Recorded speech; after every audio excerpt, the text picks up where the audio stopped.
BTCL প্ৰথমখন বৈঠক বহিল তাতে আননিমাছ উইদাউট কণ্টেষ্ট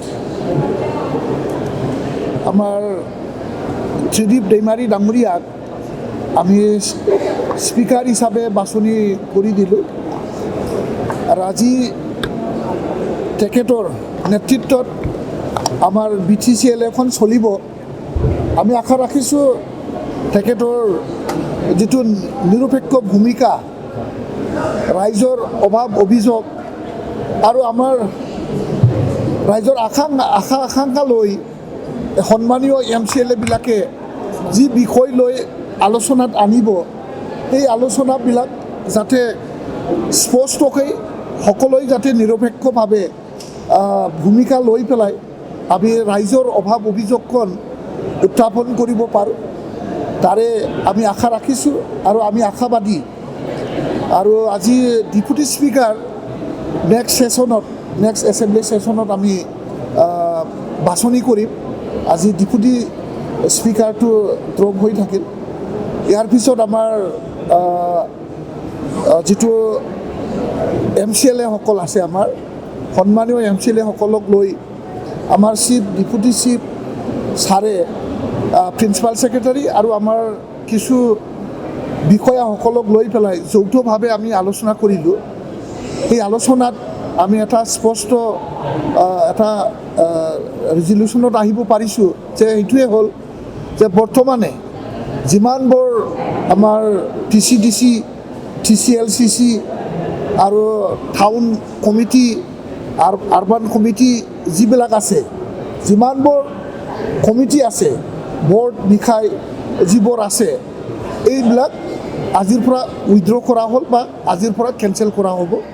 আৰু স্পেচিয়েল আমাৰ যিসকল এক্সিকিউটিভ অফিচাৰসকল আছে, আমাৰ যেনিবা আৰবান ডেভেলপমেণ্টত বা টাউন কমিটিত যিসকলে এক্সিকিউটিভ অফিচাৰ হিচাপে কাৰ্যনিৰ্বাহ কৰি আছে, তেখেতসকলে ফুল দায়িত্বটো লৈ পেলাই কেইদিনমান নতুন কমিটি বা চেয়াৰমেন এপইণ্টমেণ্ট নোহোৱালৈকে বা নতুন কমিটি গঠন নোহোৱালৈকে আমাৰ অফিচাৰসকলে আমাৰ বৰ্ডবিলাক চাব। আৰু TCLCC, TCDCটো খুব সোনকালে আমি গঠন কৰাৰ কাৰণে আমি কিবা কৰিছোঁ, সিদ্ধান্ত লৈছে। আৰু আজি এটা খুব ডাঙৰ এটা ভাল এটা সিদ্ধান্ত হ'ল যে PMAY ঘৰ, প্ৰাইম মিনিষ্টাৰ আৱাস যোজনা, আৱাস প্লাছ, যিটো আমাৰ ছাৰ্ভে কৰিব লগা আছিলে, এই ছাৰ্ভেখন আমাৰ অহাকালিৰ পৰা আৰম্ভ হ'ব। আমাৰ BTC এৰিয়াত অহাকালি দিনৰ পৰা আৰম্ভ হ'ব।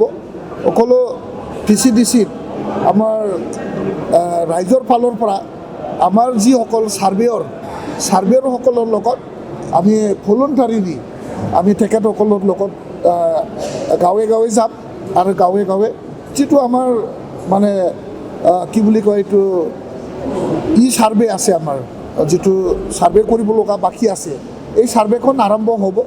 আৰু এইটো আমাৰ ষ্টেট লেভেল হিচাপে 13 তাৰিখটো লাষ্ট ডেট আছিল।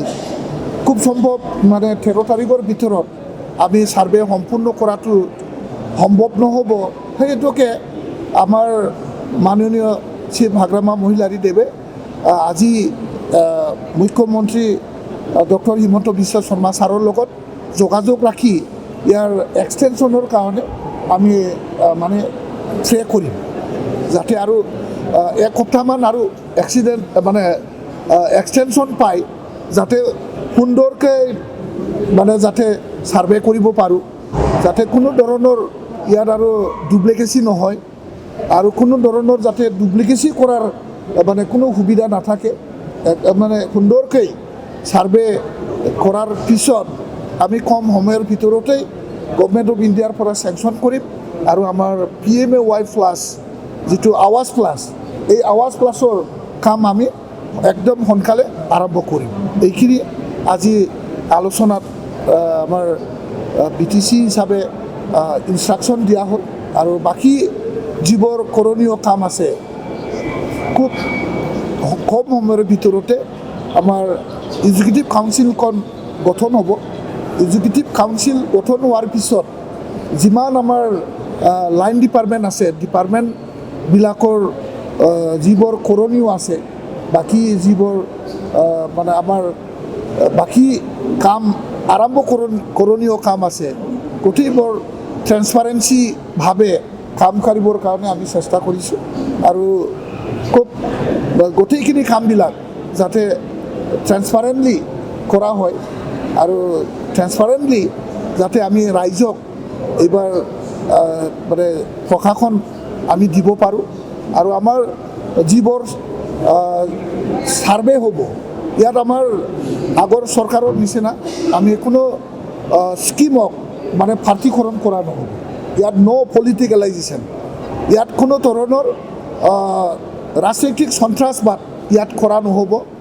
গৰীবটো গৰীবেই আৰু ইয়াত প্ৰাৰ্থী লৈ পেলাই আমি কোনো ধৰণৰ বৈষম্য ভাৱ আৰু বৈষম্য কৰা নহ'ব।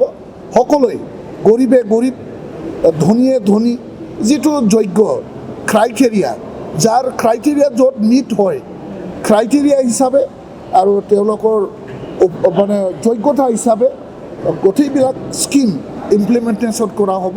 তাত অযোগ্য ব্যক্তি যাতে কোনো ধৰণৰ নাপায়, তাৰ কাৰণে আমি যথেষ্ট নজৰ ৰাখিম। আৰু আমাৰ ব্যুৰ'ক্ৰেটসকলক আমি তেনেকৈ আমি গাইড কৰি যাম আৰু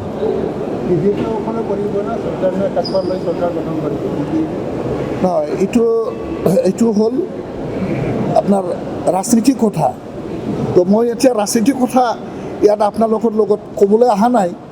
জাষ্ট আমি আজি এছেম্বলি বহিলে প্ৰথম দিন, আজি শুভ দিনত, এই শুভ দিনত ইমান ৰাইজৰ আমি চিন্তা কৰিছোঁ আৰু ৰাইজক যাতে কোনো পলিটিকেল ডিছক্ৰিমিনেশ্যন কৰা নহয়, কোনো স্কিমক যাতে পলিটিকেলাইজ কৰা নহয়, তাৰ কাৰণে আজি আমাৰ চিফ মহোদয়ে সকলো ব্যুৰ'ক্ৰেটছ আৰু আমাৰ MCLA সকলক ইতিমধ্যে সাৱধান বাণী দিছে।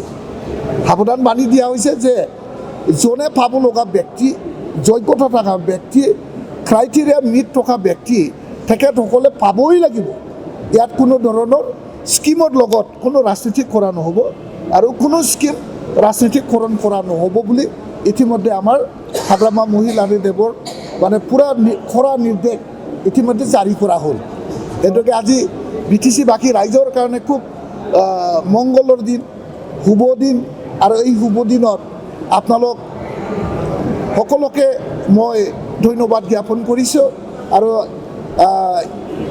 আমাৰ BTC বাকী ৰাইজে ইমান দলে বলে আহি কিবা এটা আশা লৈ পেলাই, যি আশাটো লৈ পেলাই ৰাইজে ভোট দিছে, আৰু যি আমি ৰাইজক যি আশা দি পেলাই ৰাইজৰ পৰা আমি ভোট ল'লোঁ, যেনে কথা তেনেকুৱা কাম। এইবাৰৰ চৰকাৰ যেনেকুৱা কথা তেনেকুৱা কাম। আমাক মানে কাউন্সিলটো গঠন কৰিবলৈ দিয়ক। কাউন্সিল EC মিটিঙত আমি ইয়াৰ ফৰ্মুলা ওলাম। হয়তো ইয়াত নিশ্চয় ডিপাৰ্টমেণ্টৰ কথা থাকিল আৰু আমাৰ কাউন্সিলৰ পলিচিও থাকিল আৰু ইয়াৰ মানে ৰুলছ এণ্ড গাইডলাইনছৰো কথা থাকিব। এইটো আমি EC মিটিং, প্ৰথম EC মিটিঙতেই আমি গোটেইখিনি যিটো আমাৰ মেনিফেষ্টত লিখা আছে, লিখাবিলাক আমি কাম কৰিম।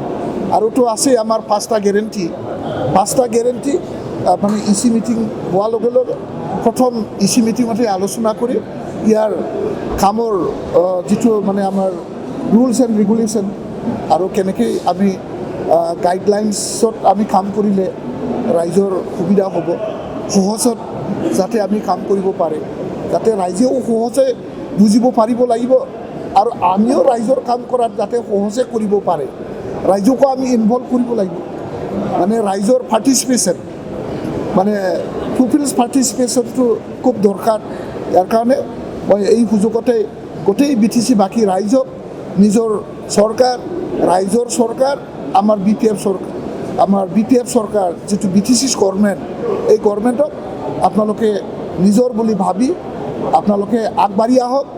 আগবাঢ়ি আহি পেলাই যিমানবোৰ সমস্যা আছে, সমস্যাবোৰৰ আলোচনা বিলোচনা কৰি পেলাই আমি সমাধানৰ দিশে আগবাঢ়িব পাৰোঁ, তাকে মই কামনা কৰিছোঁ। কিবা হয়তো নিশ্চয় অসুবিধা আৰু কি বুলি কয় এছেম্বলি ছেক্ৰেটাৰিয়েটক তেওঁ কমিউনিকেশ্যন কৰিছে এবচেণ্ট থাকে ব্যক্তিগত কিবা অসুবিধাৰ কাৰণে নিশ্চয় আহিব পৰা নিশ্চয় নেক্সট ছেশ্যনত যেতিয়া মানে শপত গ্ৰহণ কৰিব তেতিয়া নিশ্চয় আহিব